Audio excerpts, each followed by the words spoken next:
in the leagues, the Rat King is finally returning. If you remember, very early into our turtle testing. In fact, let me pull up this. Let me pull up this deck here. One second. I'm switching Google profiles. So we very early we were testing Rat King and Super Shredder in the same deck list. I think we made maybe two different versions of this. I think I saw another one just real quick. Oh no, this is okay. This one was cool. This one you're trying to like self mill for Cryptic Agony to make a lot of mana, and then you could when you're gonna mill over Revenge of the Rats, flash it back, and then it also cares about the number of creature. Okay, I'm getting sidetracked. That deck was bad. Okay, so we tried it here, and I thought the wrecking was like okay. It's like 2 mana for 3 power immediately, right? Or at your end of turn, where it's a 2/2 to makes a 1/1 if you've cracked a fetch land or played a bubble. Then the next turn, it's 2 more power on the board, and you can also reanimate something the following turn. I felt like it did not fit very well into this really aggressive build of mono black. I thought this was an interesting space to play it in because of all of these enablers. They enable not only Racking but also Moon Shadow, Super Shredder, maybe to a lesser extent Nethergoyf. But it felt like archetypally it didn't fit very well. It's like a slow grindy card that will kind of slowly take over the game, and you didn't want to play it in an aggro deck. So I tried it in a lot of different shells. I tried it, or tried to build it in a lot of different shells. I tried with Basim, since this is a cheap legend for Basim, and they both like Mishra's Bauble, and I found that the reanimation mode on Racking in that deck is like kind of impossible to make good. I tried it in the Orzhov Idyllic Range deck, and ended up feeling like it just was much worse than Emperor, and much worse than Felia, and worse than Overlord. It just didn't like fit on the 2 drops. Um, and then last night or yesterday I was talking about returning to the Dimir Deceit Reanimator midrange deck that we were playing. That version had Grand, Archon of Cruelty, and I had been talking about recently how I like Reanimator in the metagame, but Goryo's is just mostly better than like Persist because Atraxa is pretty good against Boros, and Archon's kind of medium against Boros. And so I was thinking about trying to build this Dimir deck as like a pure reanimator, or not pure reanimator, but as a Goryo's. Okay, out, but I cut Goryo, so reanimating Atraxa with superior with a Cavero and Rat King instead of using Goryo's, and being like a mid range deck with like this combo finish, right? And I kind of realized that like Rat King is good when it can incidentally reanimate stuff. You know, it's good when it like if it happens to survive and you get a Riddler or 2 back, or a Deceit or 2 back, or an Oculus, or I guess you're only playing 2 Oculus, so you're not gonna get 2 that often. But like when you just happen to be able to get value off of it later and like make some tokens, that's pretty good. And this is just a much better shell for it. This is a deck that really slows the game down quite well. This is a deck that is slower but plays a lot of discard spells. A deck that is like kind of like slowly trying to take over the game with Cavera Deceit, and with playing like kind of one spell a turn, and I think Wrecking just fits really well. And so I ended up just deciding to cut the Atraxa stuff completely. Like Superior Spider-Man / Cavero, just this card is just very good even without Archon or Atraxa in your deck. Copying an Oculus or Deceit, I guess Oculus is not maybe the best example. It's okay, but like a 4/4 Frog is great. Deceit is insane. A 4 mana Quantum Riddler is totally fine. Tamiyo is not so good with it, but the Cavero is just like, and it can also steal stuff from your opponent's graveyard. The card is just a good top-end threat on your mid-range decks. Very versatile, weirdly enough. Um, and so I'm like, well, let's just at this point, let's just cut Grand for Tamiyo. Let's cut the Atraxa. Let's get Cling to Dust in the main deck. I feel like the whole deck just seems a bit better overall. Another thing too, that's a nice little overlap, is because we need to play a ton of fetch lands for Rat King. I mean, you kind of want to play a ton of fetch lands anyways, but we have 13 fetch lands. All of a sudden, Oculus is just like pretty hard castable. This is maybe a lesson we learned yesterday in the Bant deck. We were playing a lot of fetch lands for Harbinger, and then also just a hard casting Oculus, just a lot easier for decks like mostly fetch lands. Seems like it could fit well in Corey's Steelcutter decks. I think we're 23 lands in challenge deck, 22 or 23. 23. I mean, this definitely feels worth fiddling with. That's on a 5. Well, I'm happy to have a double Thoughtseize hand. First strike is pretty good too. Like beats Ragavan in combat. So how often are you gonna be able to play this on turn 2 and bolt? I guess never on turn 2, and on turn 3 you'd have to have like double bobble.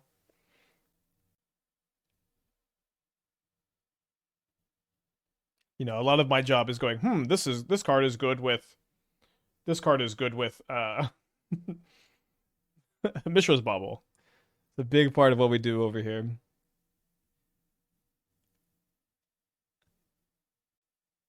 Target instant or sorcery card gains flashback till end of turn. The flashback is equal to its mana cost. Does not work with Ancestral Visions, Rhinos before you. Those don't have a mana cost. They have a mana value, though. I feel like I'm taking the Krang. Maybe that's bad. This is just cheaper, I guess. All right, keep that. That's not bad. Yeah, I wonder like what I don't know what to do with this though, but it's very interesting. Yeah, it's a 1 mana Snapcaster without the body, which is it's interesting. Yeah, I like that the name is just flashback. It's pretty cool.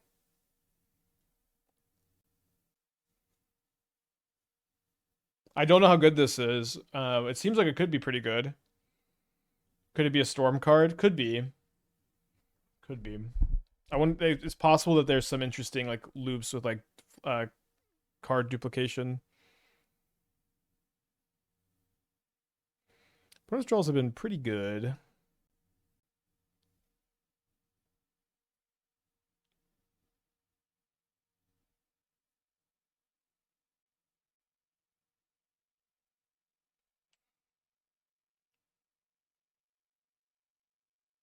So I'm going to target the bobble, I think, over the claws.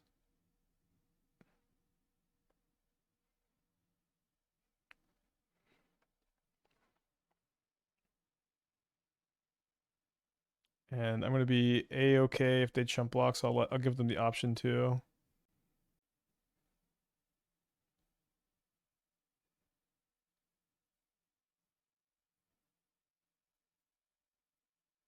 No, you cannot cast the spin spells. They don't have mana cost, they have mana value.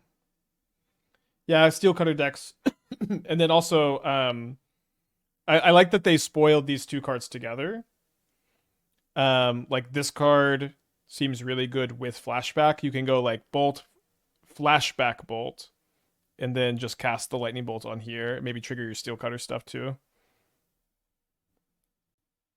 So is the new not adventure mechanic just split card to a face card? No, it's basically jump through the hoop to get access to a spell. You have to always play the creature first, and then they let you prepare a spell. New mechanic is lame, dude. Lame. There's literally you could prepare Ancestral Recall. All right, so they do needle the frog here. Maybe should have discarded Rat King, so this is like threatening in 2 turns. Yeah, like literally, it would just be a strictly better recall if it didn't work this way. Yeah, and the card's also not strictly better Lightning Bolt too. Like much better Lightning Bolt. Compared to Steel Cutter is not amazing. I mean, it's good with Steel Cutter. I don't know. I did see the draw through. I think I was looking at my boat creature. I mean, the Lightning Bolt creature also like it would be just a strictly better Lightning Bolt, right? Like a much better Lightning Bolt. What are we talking about? They're not going to print that. In Standard, especially. Yeah, Strixhaven is looking amazing. Yeah, it's very much giving Edge of Eternity to me. Just that level of like this is Magic the Gathering. You know what I mean? They do chump block the frog.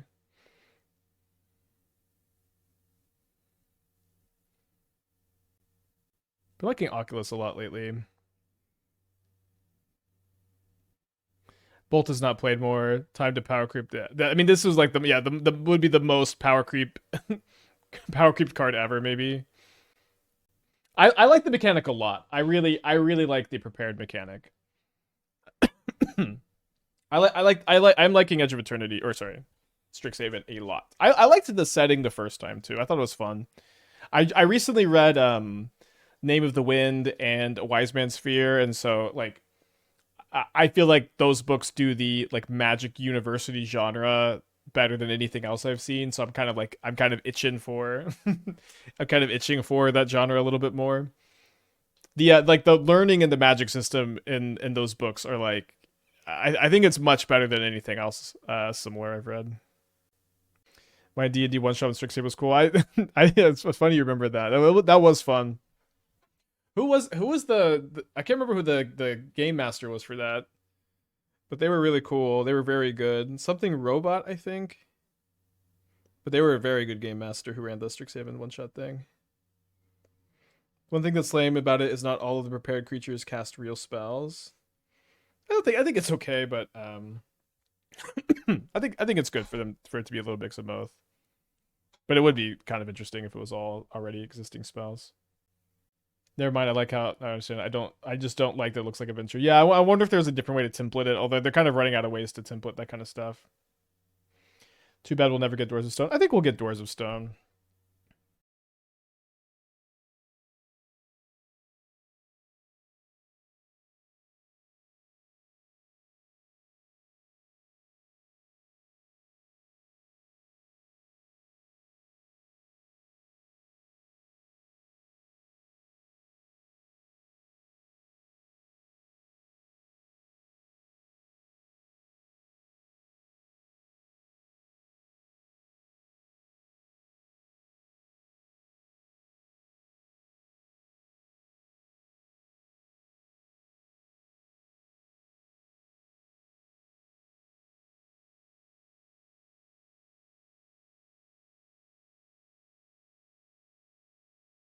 Oopsie doopsie. What was I saying?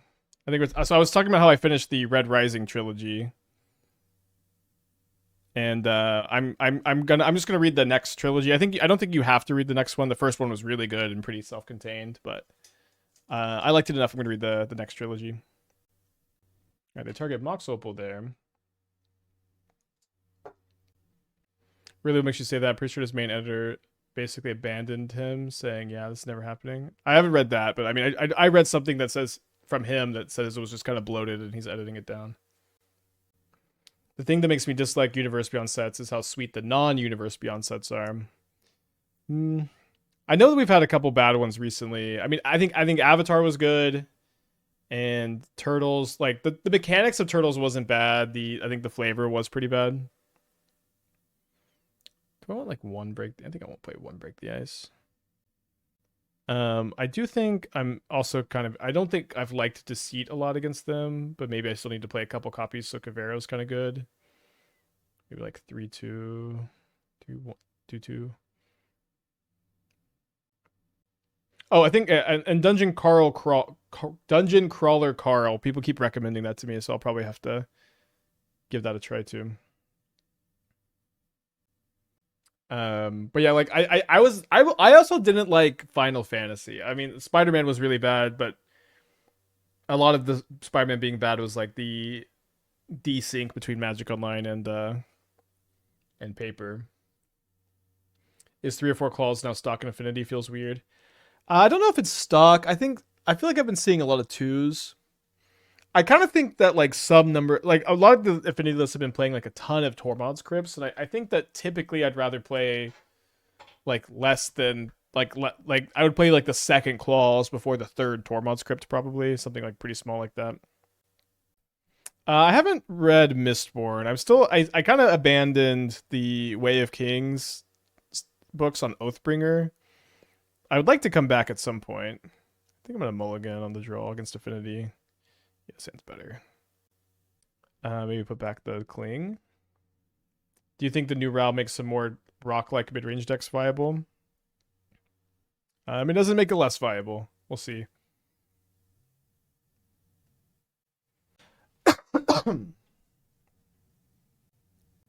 A lot of people said that like Oathbringer is their favorite of those books, and I read like 500 pages or something, and it was so slow. But I'll get back into it at some point.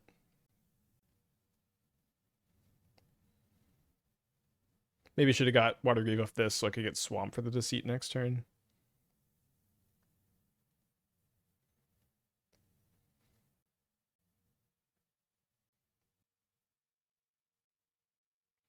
I really, really, really do not want to see a land with this Deceit right now.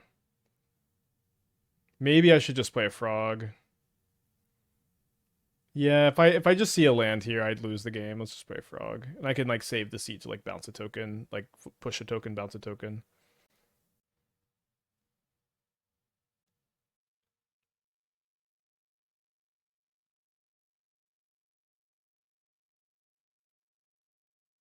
I can see the match. We played against Storm round 1.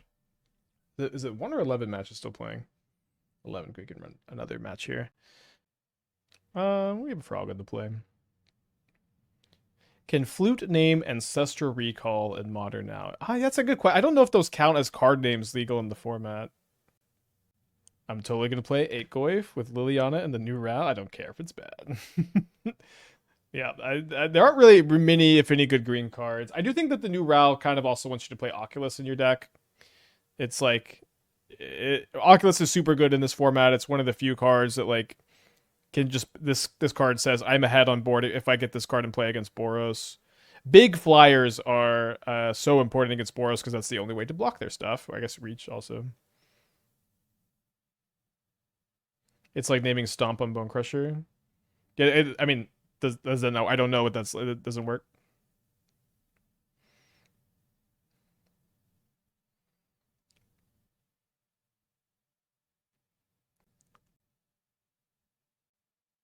Verdant Catacombs, Rackus Theater. Not creativity if they're playing Verdant Catacombs.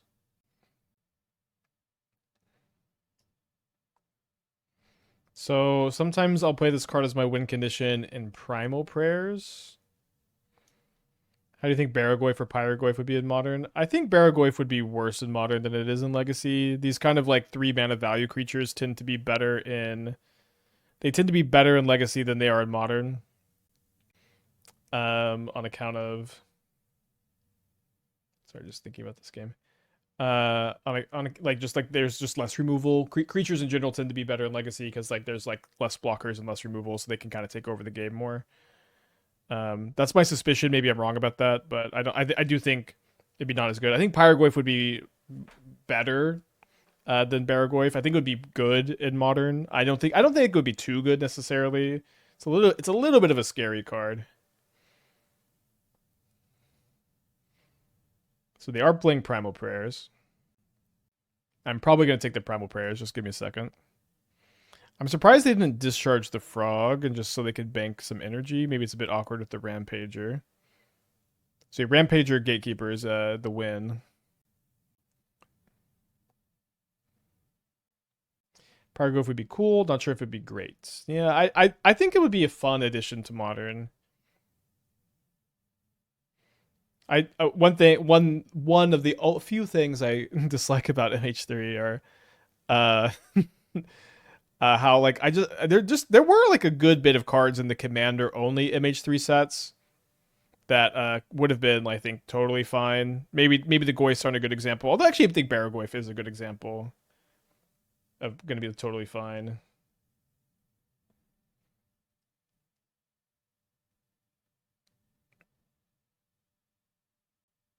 Yeah, they are not modern legal. Get to bounce the Utopia Sprawl here.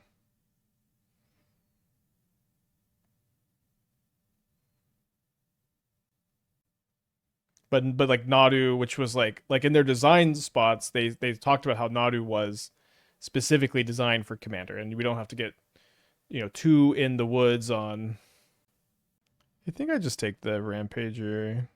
Or speak over another Rampager, or it's just so slow. We don't have to get 2 in the weeds on this, but I don't exactly understand how you land on like design wise like this. We have a Commander only product. But we're going to put, like, is it just so you can get Commander players to buy packs? Probably is. Baragoyf is broken. I think it's just so hard for any 3-mana creature that has to hit your opponent for it to, like, gain value, for it to be broken. in Modern. I think it's like almost impossible. And I also think I'll say that this is some of the best design space I think that exists in Magic for Modern right now. Is like these creatures that are so, and I think this is part of the reason why I like the new prepared mechanic so much. But like these creatures that I'm just gonna dump my whole hand here. I don't think I care about any of these cards. These creatures that are really powerful if they live. These creatures that are really powerful if they live, but they have to live, and they get really big. This gameplay I think is a lot better than the like really and they also care about creature combat. So like Moonshadow Super Shredder and then Barrogoyf would be a good example of this. Maybe the prepared creatures aren't as good an example. Thinking about this more, but they're also good at creature combat. Like what is Barrogoyf really good at? Creature combat, attacking and blocking, gaining a lot of life. Same thing with Moonshadow, same thing with Super Shredder. This is really good because almost nothing in Modern cares about creature combat. Johnny Bombardment doesn't care about it. Flay's Arena cares little about it. Guide of Souls, Ocelot Pride just flies over. Like I think it's a problem for gameplay that the premier creature deck is so good at ignoring whatever creatures you have on the side of the board. So like really ridiculously big creatures that care about creature combat. I like seeing more of these printed because their deck probably is pretty weak to Harbinger. I like seeing more of these printed because it feels good, I guess. It just feels good to like care about attacking and blocking. Probably go down a couple Rat Kings. Maybe one Oculus, one Rat King. Yeah, Affinity is like, yeah, you put a 5/5 that's growing by a bunch every turn, unblockable creature, you know. Like there's so little attacking and blocking that goes on in Modern that like making stuff that's really good and like makes your opponent like need to attack and block.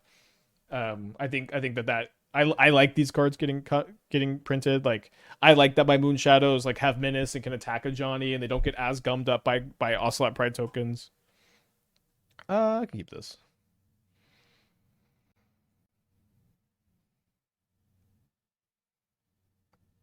Hasn't big creature combat just proven to be bad in MTG? Hasn't big creature combat just proven to be bad in MTG in Modern at least? There have been plenty of formats where big creatures are dominant. Murktide Regent and Tarmogoyf are two probably premier examples of times where big creatures have dominated the format. This was something I really liked about Modern Horizons 2 and something I also liked about like Dragon Rage's Channeler and Ragavan. These and Murktide Regent, these cards are all really powerful when they're in play, but you can one for one them effectively. When you compare this to the design space of MH3, it's much more difficult to one for one the MH3 creatures. Yeah, let's keep that.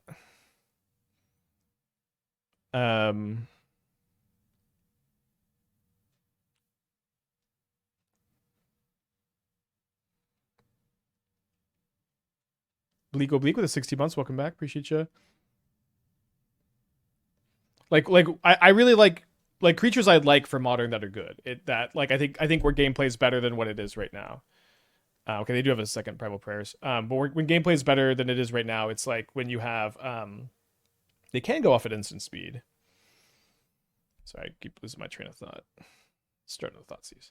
But when you have like Dragon Rage's Channeler, Ragavan, Nethergoyf, Moonshadow, Super Shredder, Murktide Regent, like these are the creatures I think that like play. I think these creatures play pretty good. I think that they're more fun and interesting. And I think that they're playing Besiege. I think they tend to be they tend to be like more counterable, and they make your removal spell choices more interesting too. One for one Murktide was Harden's Prime. I think that was what was kind of fun about it, at least to me, was like that it was kind of difficult to figure out the best way to one for one Murktide. I guess I'd take the Decay. Maybe I just let them decay the Harbinger. It's a bit risky to Fatal Push anything because I'm dead to a Rampager if I do. Yeah, I guess if they draw a Rampager, it's like I could just hold up the push and sack a clue. So yeah, I thought it was kind of interesting. Oh, I have to play some removal spell that hits Murktide, but like when you did play removal spell that hit Murktide, it punished them so hard. So we took an insight, they find a rumble, and they rumble into another insight. Interesting that they didn't decay the Harbinger first, which would have unlocked their mana pretty well. Ooh, they filter into the speaker here. It's good that we know what they hit here. Okay, so they hit another formidable speaker, which means they are going to be able to combo. But push does break up the combo.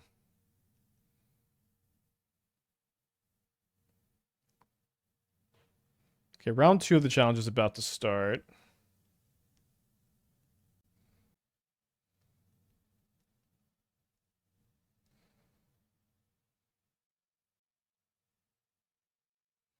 So here they're going to discard their Abrupt Decay, and then they're going to tutor Greenbelt Rampager. Then they will have 1 energy after we push the Rampager. We are kind of just getting pinged by the Gatekeeper, too. Do you like the black-white Leo deck or the green-white? I have a lot more reps with the green-white, but I like the black-white one.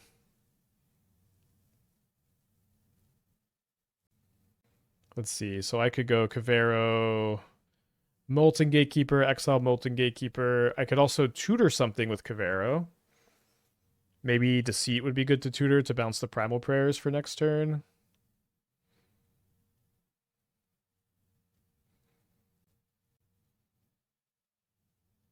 Oh, sorry. I thought there was a Formidable Speaker in the yard. Still, exiling this is kind of okay. It's also a 4/4 and like locks down the board. We have Fatal Push if they draw another Rampager up. Although attacking is not very viable still since they have a good double block.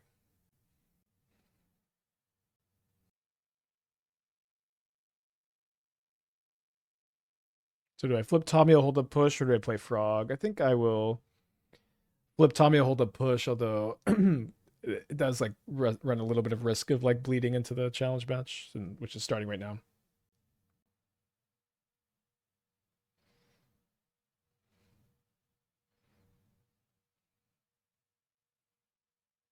So the Cling to Dust is pretty good so that I can, if I feel like they don't have Rampager, which I don't, I might have to draw Thoughtseize or something, but I could push this and exile it so they can't combo.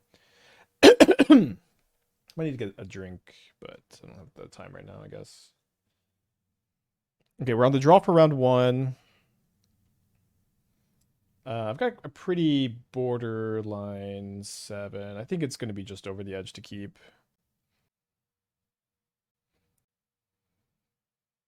All right, let's just chill. I guess I just drew another Fatal Push. I won't pick this one up. We're 1-0 in this league. I want to keep this one alive, but let's just focus here. My opponent has gone Sacred Foundry, Ocelot Pride on the play. They could be playing anything. I'm going to be playing a Shadowy Backstreet, I suppose. I'm going to keep this Leo.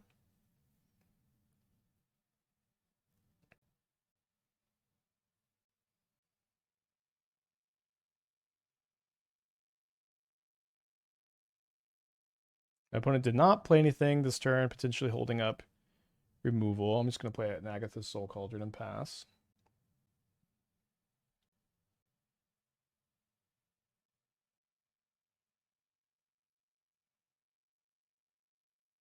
I'm about to ultimate Tamiyo in this other game. My opponent plays another Molten Gatekeeper, spending their last energy in the other match, if anybody's still following that.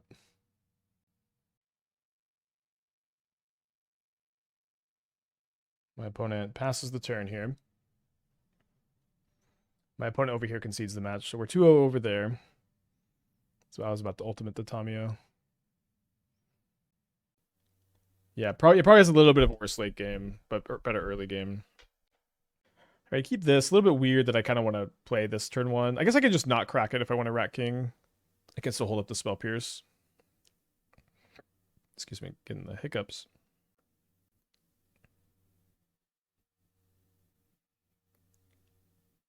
Well, maybe I'm just always frogging turn 2 anyways.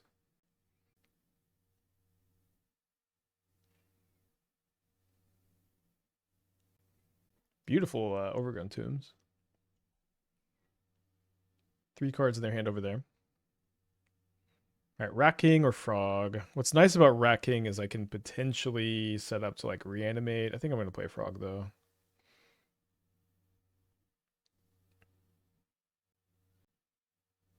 They have another Rumble. This one hits a Yawgmoth, which they can cast if they have a land.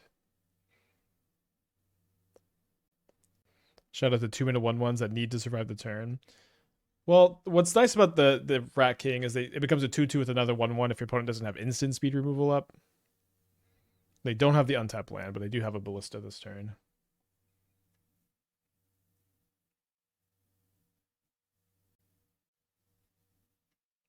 Do you think I'm going to discard one here? And probably the Spell Pierce also.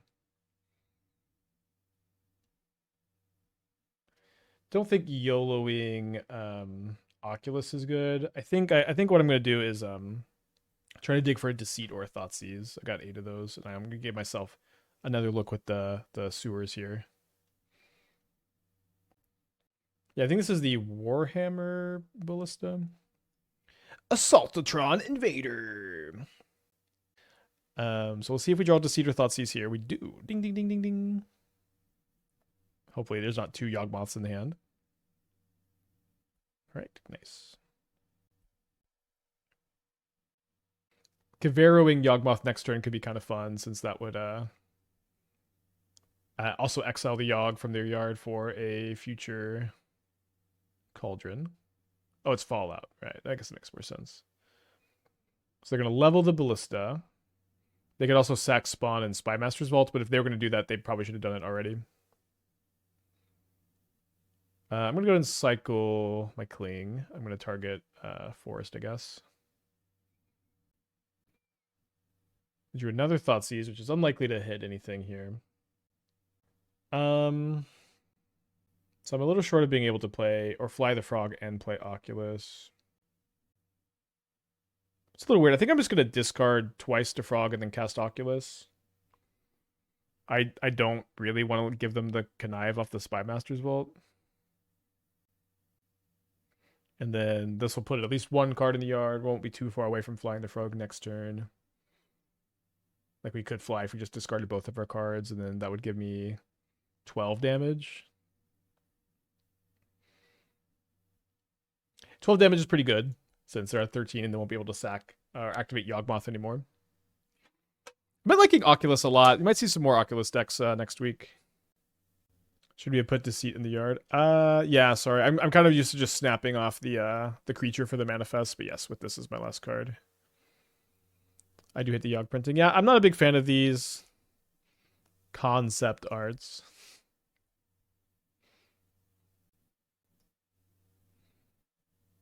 Honestly, this one's maybe not as bad as some of the other ones. Have I seen the new Oculus promo coming out? I haven't, no. I think Oculus was one of my worst like misses for set evaluation. Like I just totally like I think what's that card from the original Innistrad? Like you have to exile like 5 creature cards from your graveyard or 3. I think it was only 3. The green setting for 3, so probably a Grist. Whatever that card is, I saw echoes of this and I thought that these kind of cards just are never good. But like not having the exile creatures is so different, and you know the manifest is a mechanic that played better than I really ever thought it could. Yeah, Scab Ruinator. Now that's a card right there, brother. Okay, they could have left this up. Or the Spymaster's Vault up. Wow, that's like the best top deck.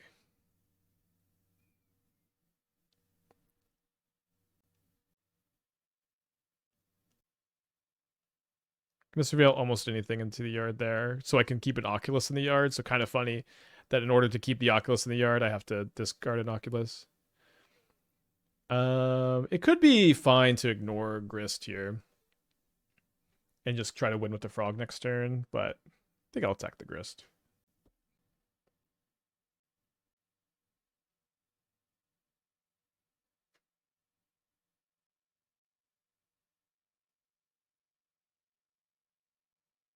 Isn't Demolish one of those cards? Well, exiling instants and sorceries is different. I don't know. It also can be cast for 0 mana, which is pretty good sometimes.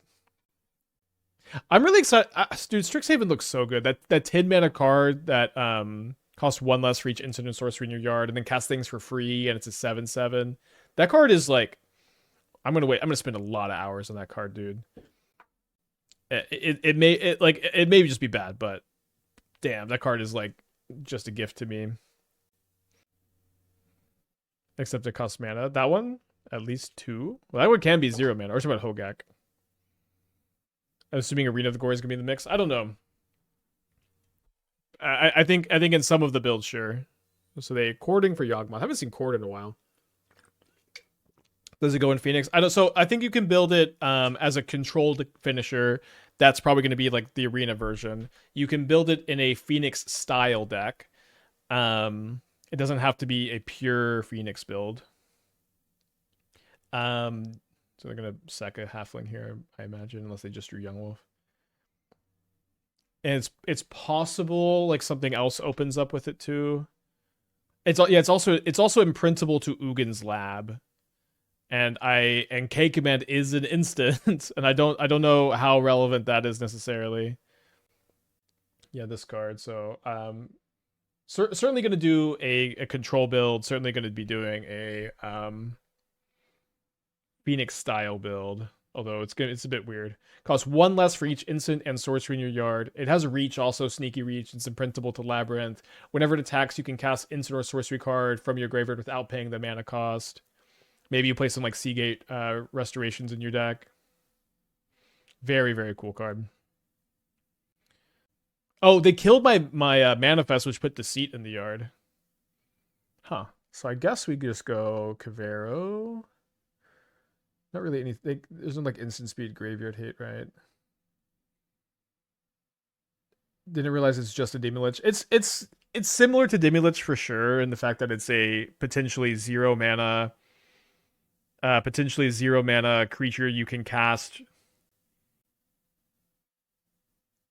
Oh my gosh, Kavero is still human, dude.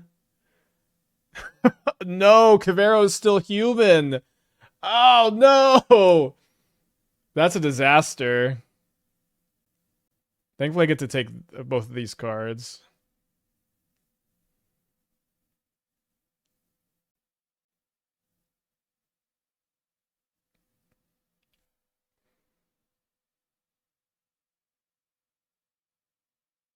That is a very funny interaction. Kavero Deceit cannot bounce Yawgmoth. I think I'm discarding the Quantum Riddler. It just reduces the amount of cards I can draw by 1.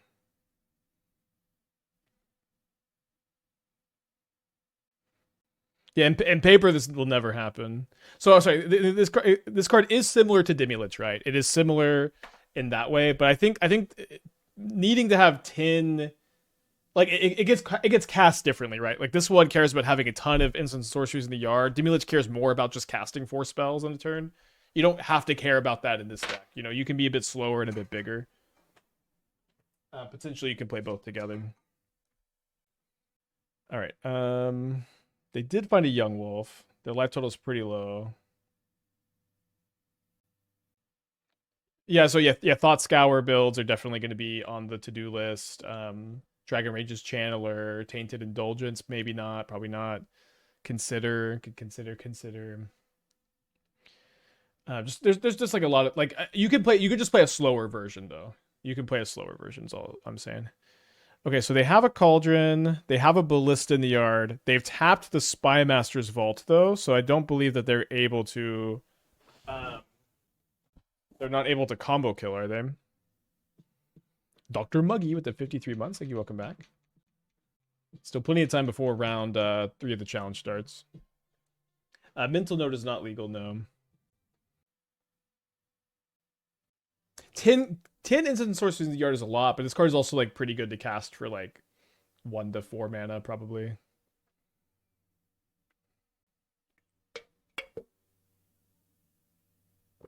Yeah, so I couldn't bounce the Yawgmoth because Kavero is still human. Spider human hero, and Yawgmoth has protection from humans. Let's discard this now.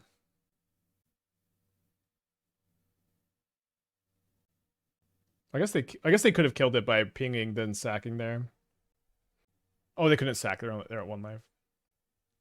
I'd be okay casting a 4 mana 7/7. I mean, it's 4 mana 7/7 reach win the game. It will be okay on some boards, you know, or win the game if you untap. It's very this card is very hard to kill. It dodges almost everything besides Solitude. Okay, so I can't attack effectively because this is still human. So I guess I am going to lose unless I draw a Fatal Push. Or Fatal Push doesn't even do it. Oh, Fatal Push lets me... No, they just undie. Oh no, I'm out of fetchable black sources. Don't you always want to cast at least one if you case up Arena? I mean, of course, not always. But yes, his card is good with Arena of Glory. Both of these cards would stabilize me here, but I think we just lose. They just Cauldron again and win with Spymaster's Vault. Cool game. Yeah, Dimir is a lot better against Graveyard Hate too. I don't know. The card is very thought provoking. It might not end up being all that good, but it's very interesting to me. I've been liking Consign a lot against Yogg. Countering Undying and Yawgmoth is pretty good, and then Reflexive Grist Trigger can be pretty good. Probably not 4. Seeing that they're in Court of Calling and Green Sun Zenith and Cauldron and all the 2 drops, I think I'm actually liking all 4 Spell Pierce here, probably. I think this is probably not a great matchup for Rat King. Graveyard Hate plus doesn't really care about my little creatures at all. Could play 1 Harbinger, maybe. I think I'll play 1 Harbinger on the play. Or maybe I want to play 1. Let's play 1 Explosives instead. Yeah, Lorien Revealed, Seagate Restoration. Like, I think it might end up being better in like a slower control deck where you like maybe you're playing Ugin's Labyrinth 2 to imprint it early, but you end up like just Lorien Revealing and like just flashing back big stuff with it as you win the game. Maybe you're also playing Arena of Glory Flage, and then you can Arena of Glory this card. Isn't Trespasser that brings pressure? What card do you want to cut for Graveyard Trespasser? I think it's like kind of mediocre against Yogg. It's not bad, but I don't think it's a better threat than anything else. Hard to mulligan Fatal Push. I kind of like that we can like easily fetch Swamp or I didn't even the Harbinger. Yeah, I can also Shifting Woodlands it. That's true.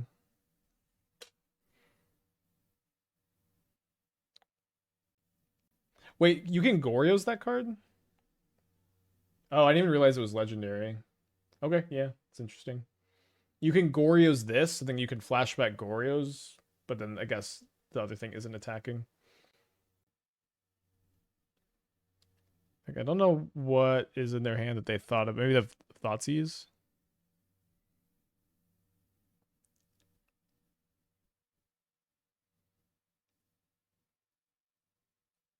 Yeah, I don't think Into the Infinite stuff is probably reasonable.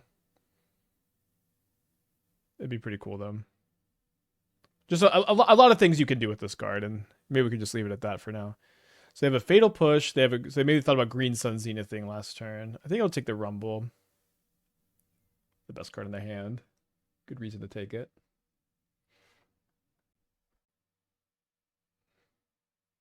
Do you think Riddler has some resemblance to Ring in mid-late game in the way it accumulates value and being insane in top deck wars? I mean, all card advantage engines have resemblance to the Ring because all card advantage engines are good in top deck wars like this. You know, it's a great top deck for them.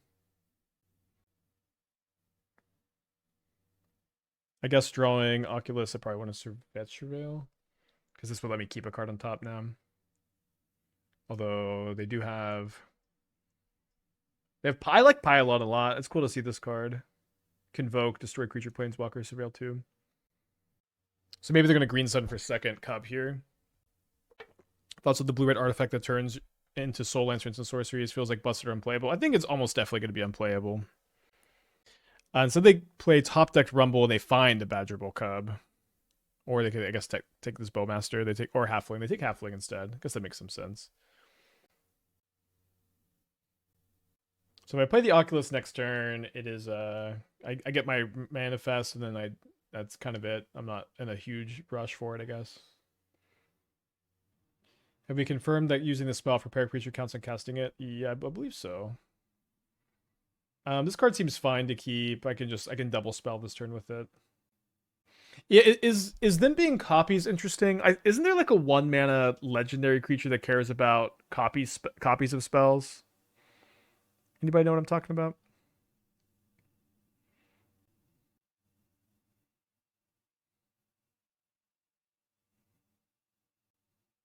I think there's a 1-mana legendary creature you can spend 2 mana to copy a copied spell. Yeah, errant. 03 flash. And then a copy spell that wasn't cast. Okay, but it is a... you are casting the copy, so this doesn't work. Errant continues to be unplayable. What about deal 6, gain 5, or 6 mana, draw 5, deal 6, gain 5? I can't really imagine that one's very good. I mean, it won't be very bad either. It probably will be, yeah. You have to Wooburg it too. If it was like 6 colorless mana to do that, it'd be insane. I think Wooburg for that is not good. Do they top deck the Badger Bowl Cub? I guess we'll see. Wait, but they didn't tap the Halfling. Probably was better to tap the Halfling. I guess, is it the same? No, it was 1 more mana. They still have enough mana to Green Sun for Ouroboros if they have that. What does Aaron work with Storm copies? Yeah, Storm copies, or if you've like forked something, or Flare of Duplicationed it, or Loot Treat it. Did you see the 5 mana double Pyroclasm or draw 4? It's giving the 5 mana Saga ETB deal 4, then draw on 2 turns. Yeah, Ouroborod's been interesting. I'll put it on my list. I have like lost enough to Ouroborod lately. Maybe Ouroborod is my plan for mono green Badger Mole. I actually have 1 flex spot. But we could try Ouroborod and Badger Mole as like our plan against Boros. Could be it. I don't know. Like they actually have a hard time killing it if they don't have discharge up. Yeah, I definitely, I wasn't sure how good it was, but it definitely hasn't seemed bad. Okay, so I can go flip Tamiyo. What did they got a Yawgmoth, so it's kind of hard to not hold up Fatal Push here. Yeah, I know they've got Pylon.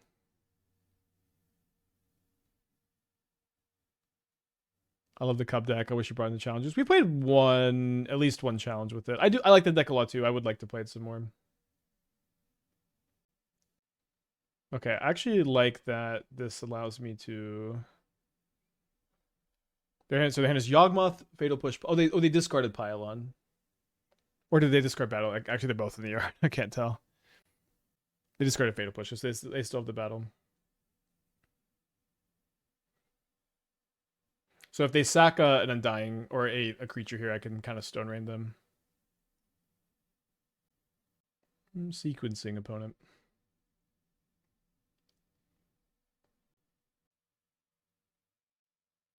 They sack the Speaker first. I feel like I would have sacked this first, maybe. Or was it the Speaker? Could they not have untapped with the Speaker? Yeah, they missed the opportunity to make 2 mana there, right? Okay, then I'm going to cling to or consign this. Round 3 of the challenge is about to start, and we're down a game here. And they find a Cauldron immediately. They Cauldron the Yawg. All right. Okay, I'll just concede so we can lock in here at the challenge. We're 1-1, lost to Storm in round 1, then we beat Boros Energy. Got kind of lucky against Storm, got kind of lucky against Boros. Normal tournament stuff.